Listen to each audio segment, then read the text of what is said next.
Well, hello, everybody. Welcome to the Friday demo. Happy Friday to you all. Thanks for joining me. We've got a bunch of people already in the room. Hey, Novala and Donna is here. We've got Carla. Hey, Carla. And thanks, everyone, for joining me. Hope you're feeling better, Donna. I know you're feeling terrible, so I hope that goes away quickly. And you have a great weekend, hopefully.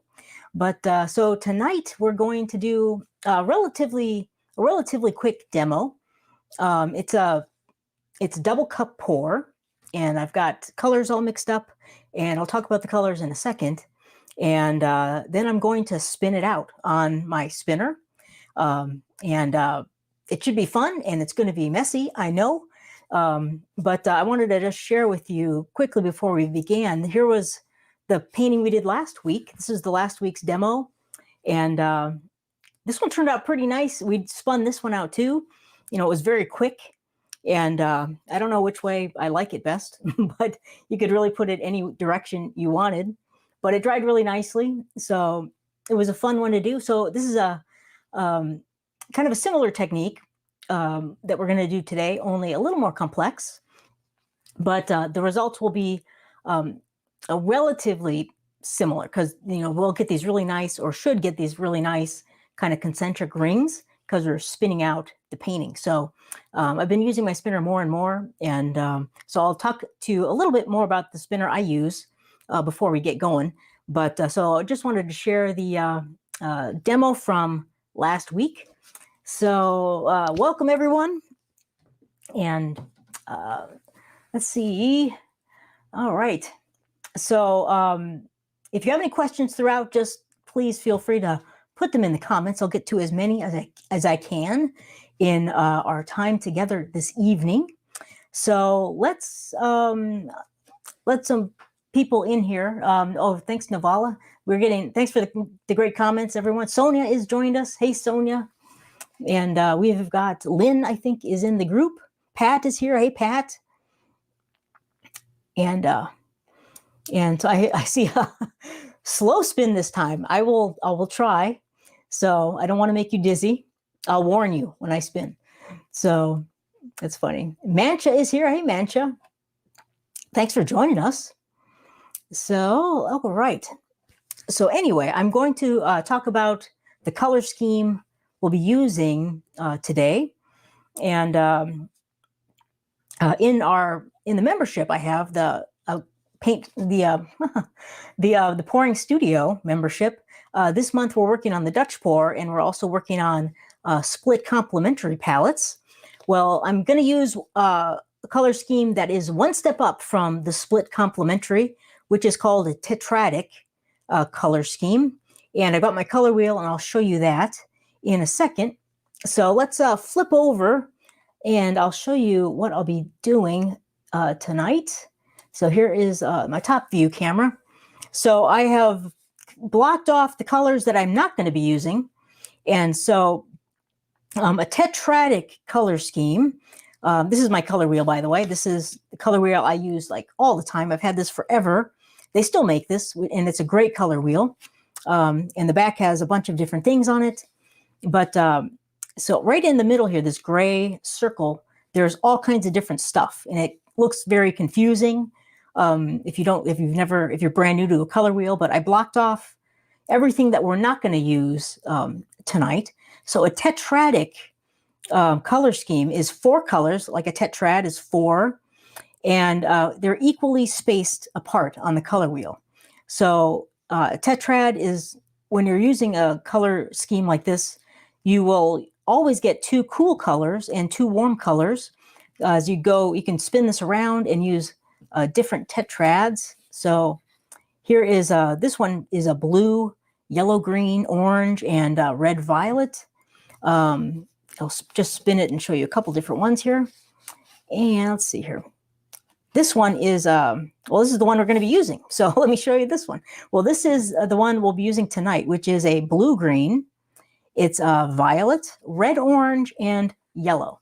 And for these colors, I have got, for my blue-green, I have it's an aqua green. So this is Liquitex Basic or Liquitex Basics. They're bright aqua green, which is a super pretty color. And for the violet, I have an Artist Loft color. This is metallic purple, which I love this color. It's a really great purple. It's a little more red. So it's a little more on the like red violet side, but you know, it's a violet. It's close enough. And then for the red orange, I'm going to be using copper. So I have copper right here. And then for my yellow, I'm going to be going with gold. I usually use gold for my yellow. I love gold and use it all the time.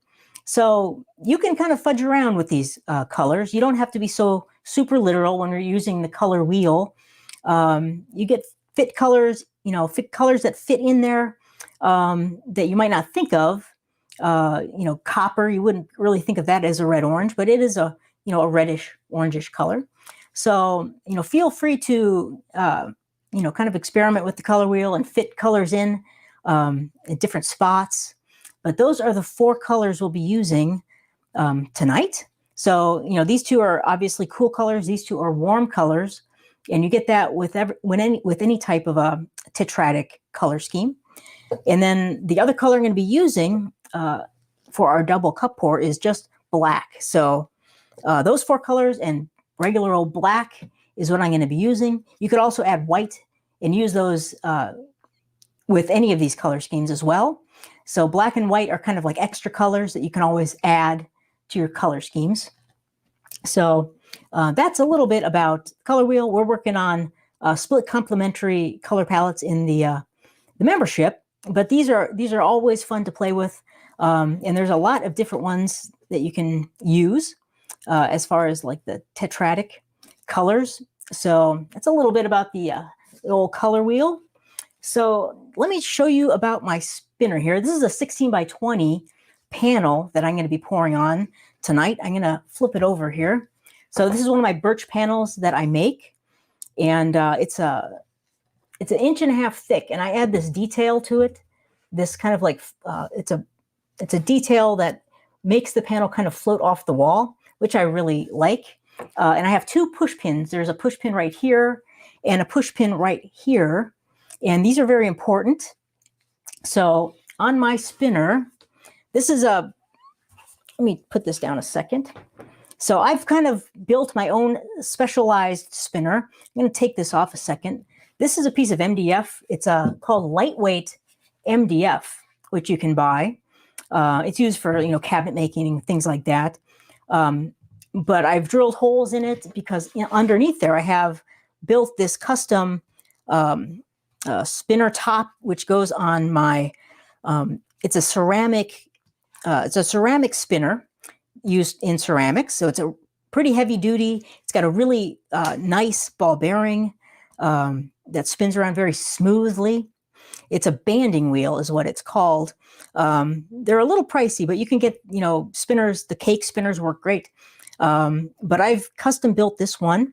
And you can also buy a cake spinner that has a rectangular top, which is pretty awesome. It's not this big. I think it's a 12 by 14 top for like a sheet pan or a sheet cake. And those are great because if you have that spinner, you can do what I'm going to show you right now. So what I'm going to do with my panel, and this could work for a canvas as well, any type of a canvas. If you put the push pins in 2 corners, just like this, and you flip your canvas over, now you put it on an angle, and when you slide the panel or the canvas, those push pins are going to lock on the corners right here and right here, and this will keep your panel, your canvas, nice and tight. It's like a friction lock, so it won't fly around or fly off the spinner. So a rectangular table like this works really well. And this, you can, use one size and fit many different size canvases on one of those like cake spinners, the rectangular ones. So, but that's how I like my spinner. So that's why it's like at an angle. You see all these angles. Those push pins are locking right into the side of my my board, And so now whenever I spin it, I don't want to knock my paints over. It's not going to fly off the canvas. It's got that friction lock. So it's very handy, and it works great for me. So anyway, that's a bit about my spinner. And let's see. And if you're interested in looking at one of those cake spinners that have the rectangular base, I have those have one of them, or two of them actually, in my Amazon store. I'll throw the link up in the comments later if you want to check them out. You can just see what they look like. That way you wouldn't have to build something complex like this. So, all right. So first thing, let's fill our cups. And I'll layer my cups, and then we will get to pouring. So for a 16 by 20, I've got these two, these are actually 7-ounce cups. One of them has the black in it already. This is just regular, black, the Flow Acrylic from Artist Loft and Floetrol. And I mix these 5 parts Floetrol, 3 parts paint. Or you could just do 2 to 1, like a 2 parts Floetrol, 1 part paint, will also work great. So I've got my cup right here. These are great little cups. It's probably hard to see that. These little 7-ounce drinking cups are awesome. And also, if you have the 5-ounce or 5.5-ounce souffle cup, the lids fit right on top of these, which is really nice and convenient. So this is the cup I'm going to layer with our colors, and then we'll do the double cup pour. So let's start layering our cup.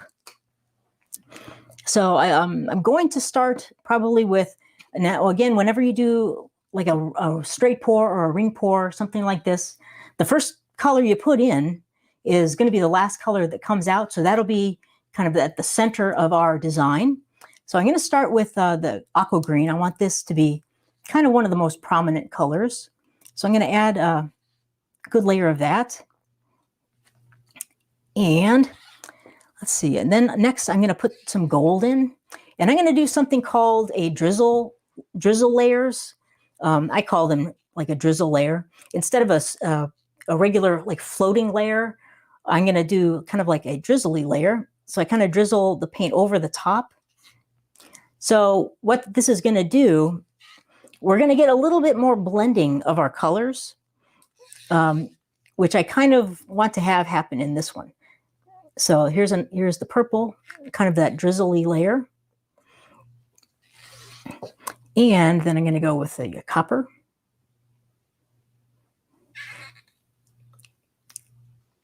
So you've probably seen other, pouring artists do the same or similar things, kind of the drizzly over the top. Then I'm going to go back to my aqua green. So this will give us a little bit of blending of the color, because these are now they're kind of interacting a little bit more as we're kind of drizzling over the top. So here's the gold. So this could also help create some cells, perhaps. It's not guaranteed, but you never know. There's some more of the purple and copper. And each of these cups, I'm adding 5 ounces of paint to them. So that's going to be 10 ounces total. So 10 ounces to cover a 16 by 20. And I'm right there at my line. I'm going to put just a little more aqua green right on top.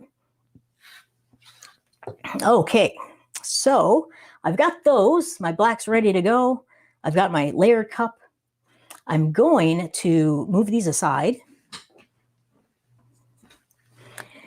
And let's put our black base coat on our panel.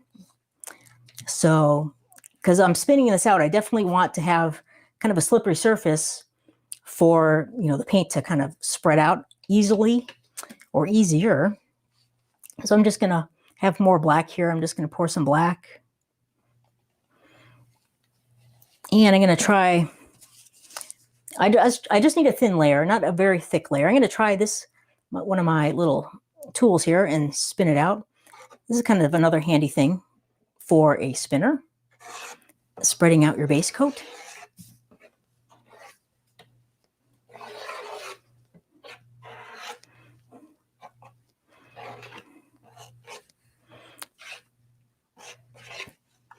So it doesn't have to look really pretty. I just wanted to cover the panel.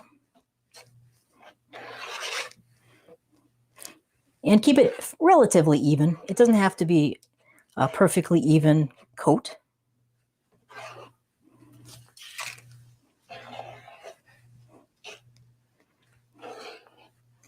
I got a chunk in here. I'll get that out of there. Okay.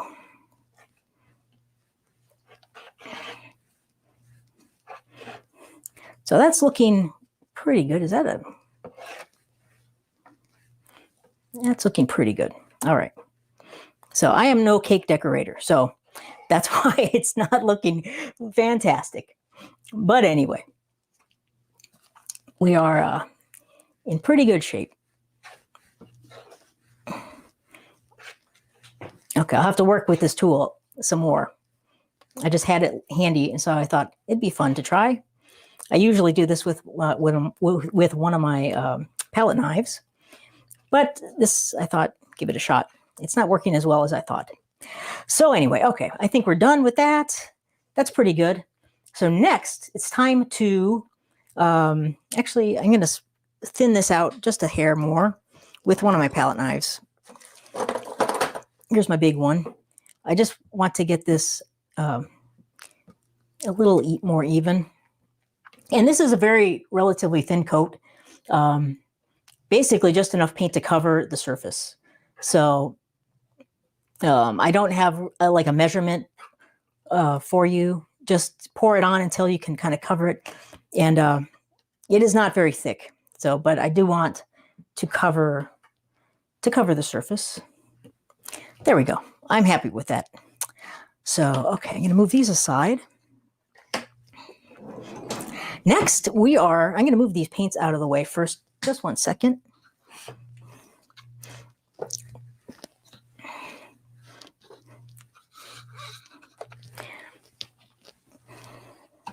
So I'm ready to pour. And let me just check and see if there's any questions before I move on here. So, hey, Tracy is here. Hey, Tracy. Thanks for joining us. And Happy is here. Hey, Happy. Thanks for checking in with us. Awesome. Let's see. I'm not seeing any questions. But let's see. Let me look down here. Donna. Whoops, that's not Donna. Donna says the first time she spun a painting, it wound up stuck to her shirt. Wow, that is unfortunate, Donna. But the first time I spun a painting, it flew across the room. So I've learned since then.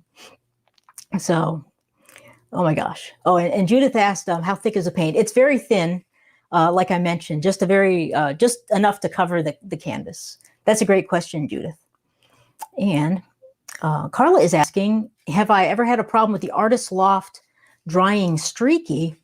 The Artist Loft black? Not really. I haven't noticed anything wrong with the black so much, but I don't really use it for, well, we'll find out after this one, because there'll be a lot of negative space in this painting, hopefully. So we'll see. We'll find out. But I haven't really noticed a problem with that. The white has caused a lot of issues for a lot of people.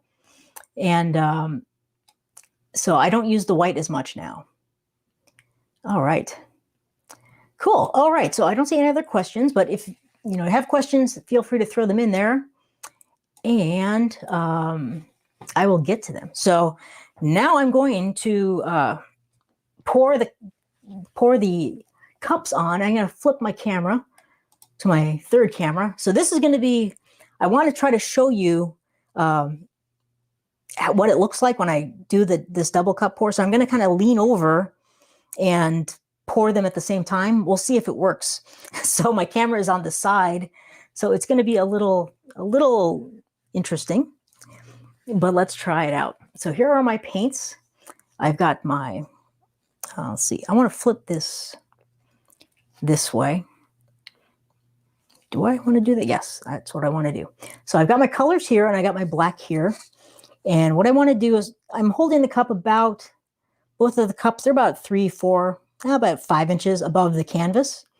So I'm going to, the tricky part is to pour them together at the same time. So they kind of mingle in the stream of paint. They're coming out pretty good. And also you can move the cup one above the other a little bit, if you can see that. And I'm aiming for the center of the panel or canvas. So again, trying to pour them at the same time is the trickiest part about this technique. But so far, so good. And I'm going to slowly rotate here at the end, just so I can kind of see a little bit better.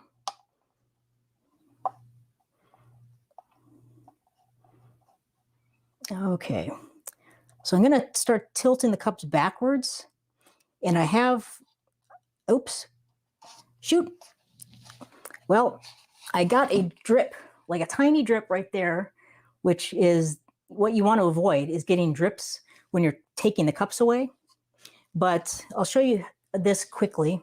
Kind of what I do when I have this cup, when I'm pouring, I have my color cup above my secondary cup, and I'm pouring. And what I like to do is at the very end of the cup, I will kind of wipe the lip of the first cup off and then capture the drip of the second cup.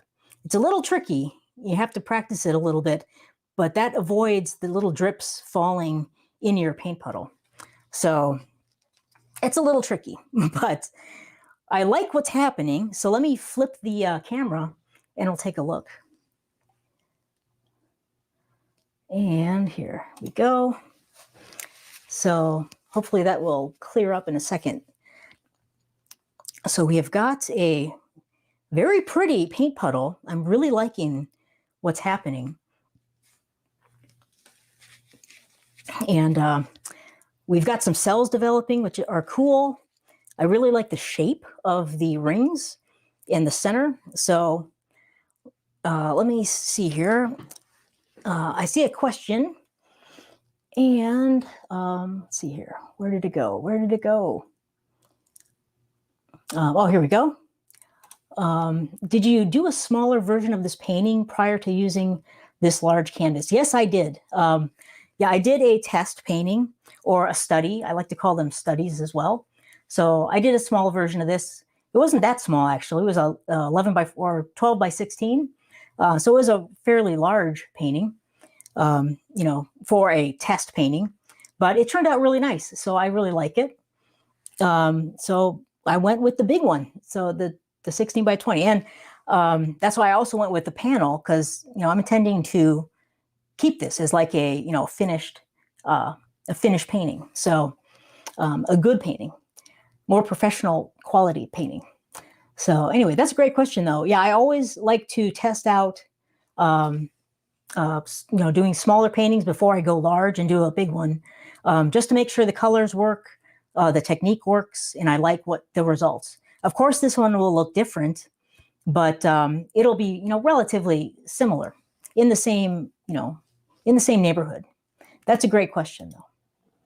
And let's see, Navala is asking paint consistency. This was the 5 parts to 3 parts, or you could do the 2 to 1. I call that my easy formula, which is 2 parts Floetrol, 1 part paint.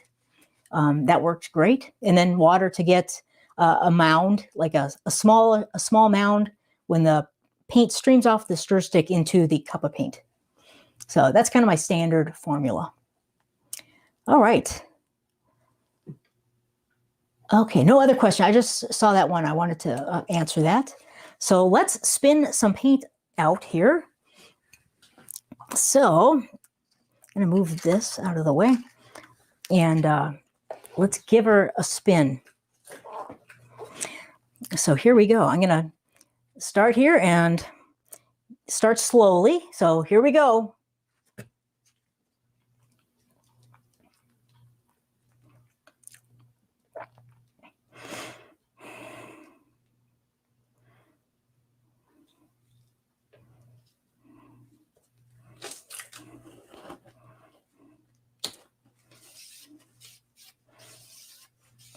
So we're off to a good start. You know, we're expanding the paint puddle, and I like to kind of stop it every now and then and just see what's happening. So it's looking good. And now one thing you could do before I did this, you could tilt a little bit to expand the paint puddle, but I want to keep the rings really circular. So I didn't want to get them all kind of out of whack. So I just went right to the spinning. So let's keep on going.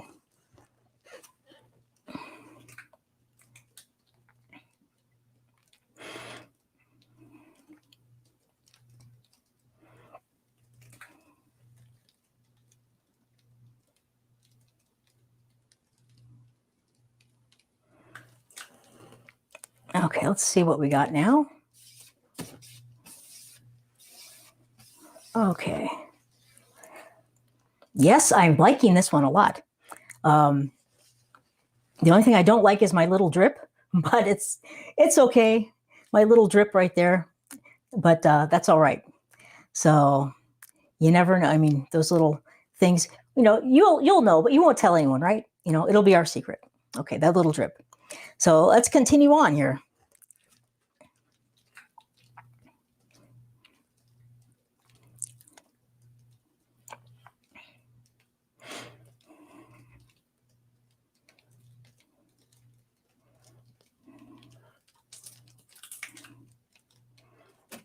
Okay.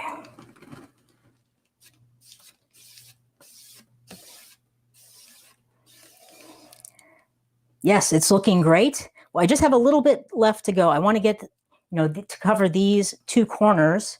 This corner I really like right now, the way it is.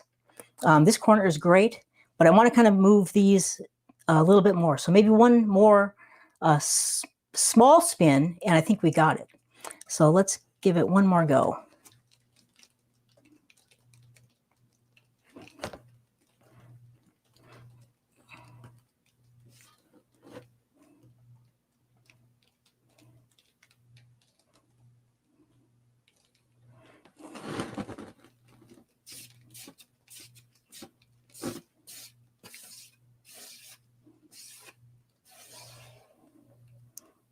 Cool. Okay, so I like this corner a lot. This corner also has a little bit of black over there. I really like it. We do have some cells happening around here. This is a weird thing right here in this corner. It's kind of like a smudge mark. I'm not exactly sure why that's there, but I don't want to spin again just to kind of eliminate that.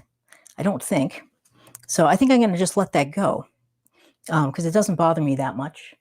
Even our little drip kind of turned and transformed a little tiny bit. So I think I'm going to just call this one complete, a finished one. I do really like that we have a lot of the aqua green. That was kind of the color I really wanted to kind of highlight in this painting. And so that's another thing with, you know, the tetradic color scheme, the any kind of color scheme you're using, you can always make one color more of the dominant color. They don't always have to be like equal parts. One can kind of can stand out. So I kind of like that the aqua green is kind of the most dominant color in this particular painting. So I think that worked out nicely. So that is it. That is a spun out double cup pour. We've got some cool cell things happening, which I really like. And that sometimes can be due to the drizzle layers that we did. Another reason the cells can be created are spinning it out, actually, because it's like it's a friction. The paint is, we're applying friction to the paint. So like mechanical friction. So the paint is kind of sliding over itself, and that can also cause some cells to occur. And that's one of the big reasons why the like the dump and swirl, you get all the pearls. It's mostly because of the mechanical friction and of course the consistency of that paint. But so I am pretty happy with that one. Now let's see here. Let me check and see if there are any questions.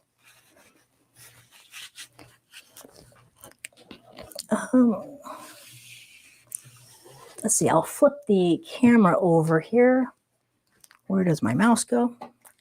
Okay. So hello again. So let me check and see if you have any other questions. And let me scroll back up here. All right. Judy is asking for that formula again. The formula, like the easy formula, is 2 parts Floetrol, 1 part paint, and then a little bit of water to get just the right consistency, which is like a slight mound when you drizzle the paint off the stir stick. But that's all in the membership as well. In the membership, I have handouts. So Judy, you can get those in the membership. Can print them out. I have handouts, cheat sheets, my mixing guides, which are very helpful. So you have access to all that, Judy, because she's a member. So, and Marion is asking, does it help to let it sit for a while before you spin? I don't think so, really. I think you could spin right away. I always usually spin right away. I don't want the paint to start, setting up or anything like that. So I like to, just pour the paint, then let it, then I will immediately just start spinning. So I don't think there's an advantage or disadvantage other than you don't want the paint starting to like set up. Then it could be a little more difficult to spin. So, but no, I just go right ahead and spin her out. So good question though. Let's see. Thanks for the great comments, everybody. Let's see.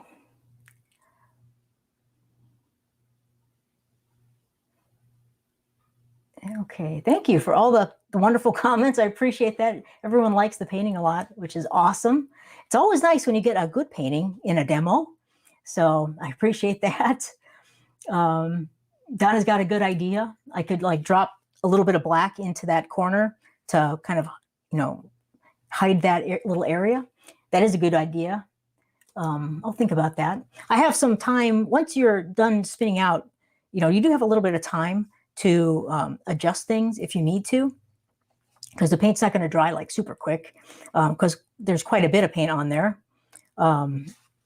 So it'll take a little time to dry. So you could modify things, or if you're want to embellish, things like or wreck stuff, I would definitely do that before we spun out. So another thing we could do, if you did a double cup pour like we just did, you could take a comb and, wreck your paint puddle and, do things like that, embellish it. Then when you spin it out, those things will expand and change and won't look so contrived, but will really create some more interest in a totally different looking painting. So there's a lot of ways to like alter what we just did here and kind of make it your own thing if you wanted to. So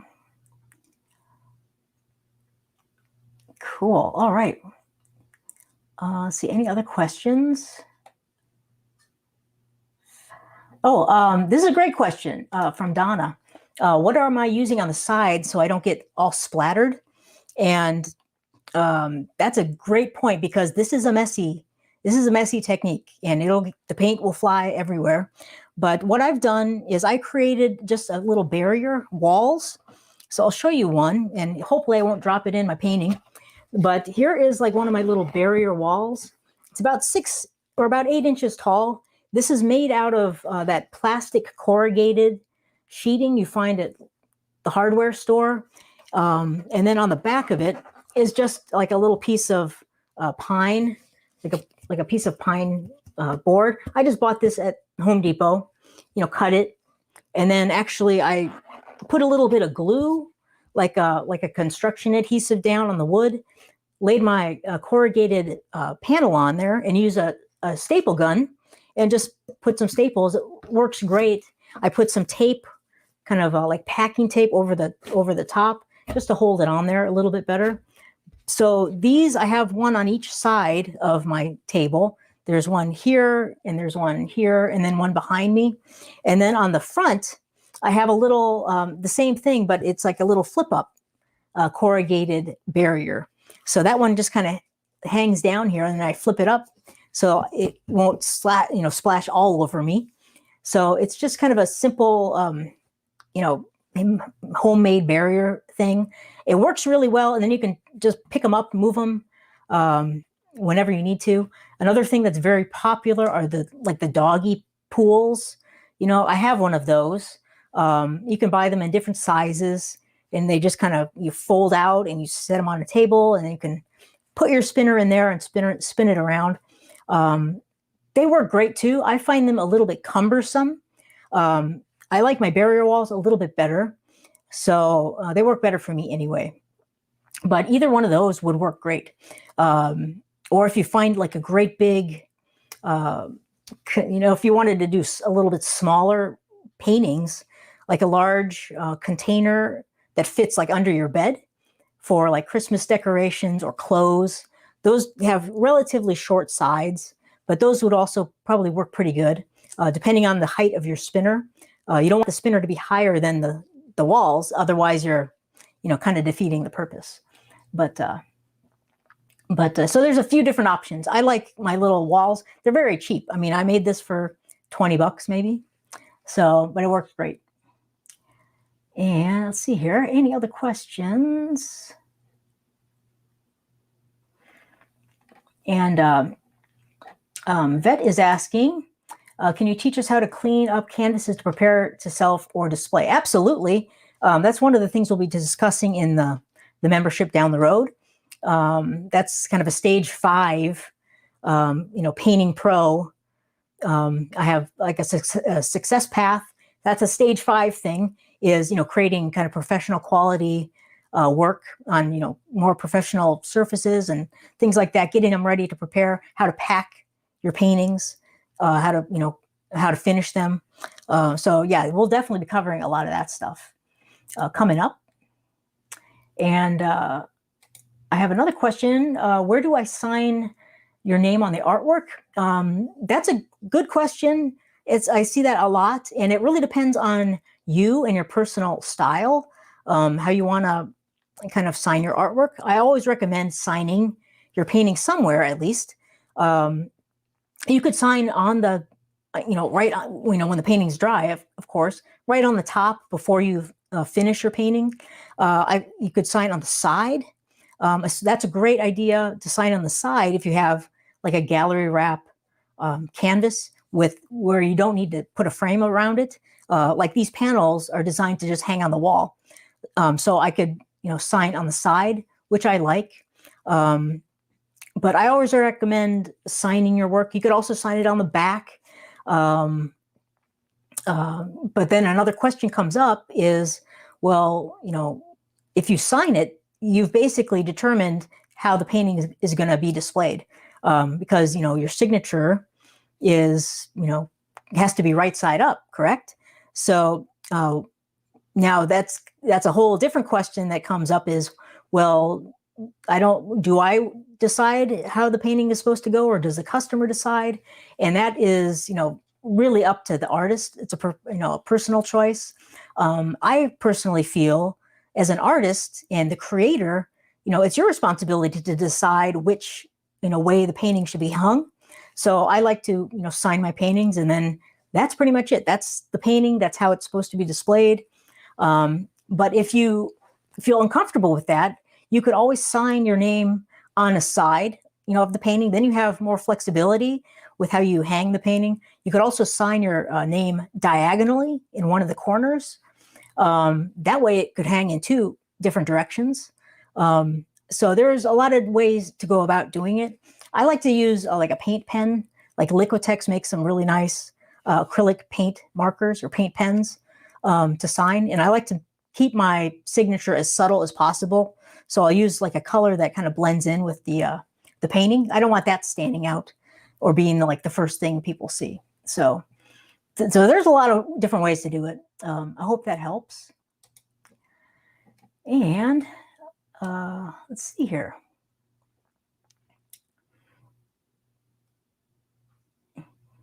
So yeah, a lot of people have used the portable puppy pools.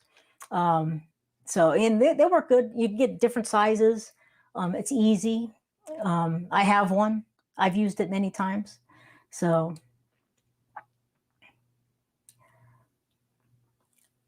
all right. Cool. All right. Any other, let's see, I'm still looking here. And Shirley has a great idea. Just use a cardboard box. That's a great idea. That's very simple and easy. That's a great idea, Shirley. All right.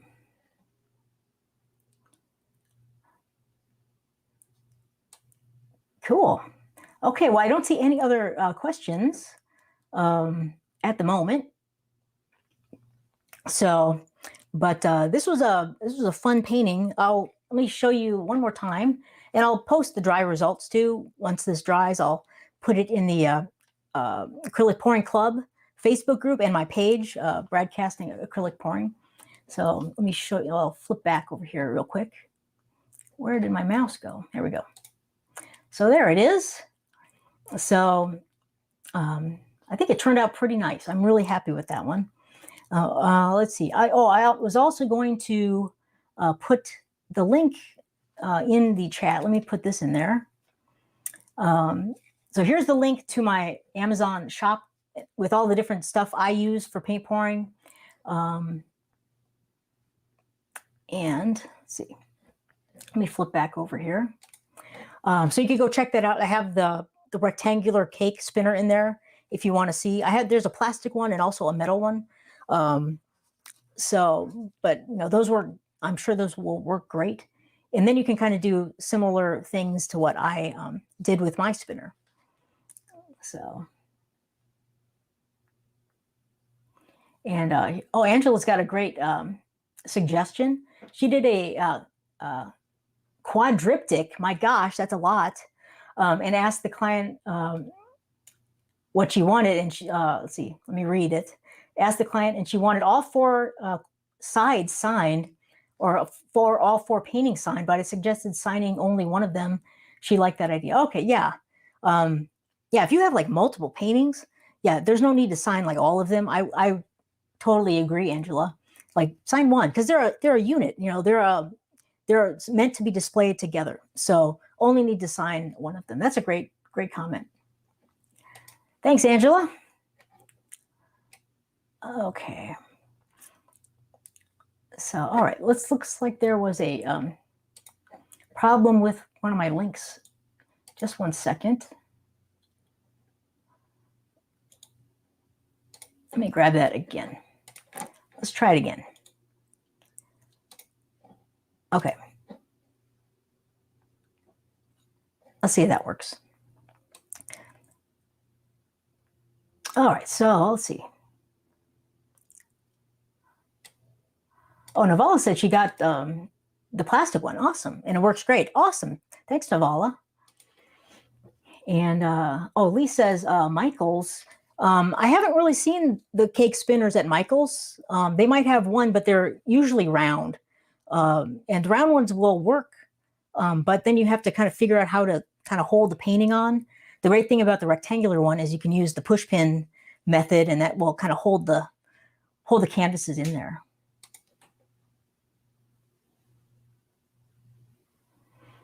And let's see.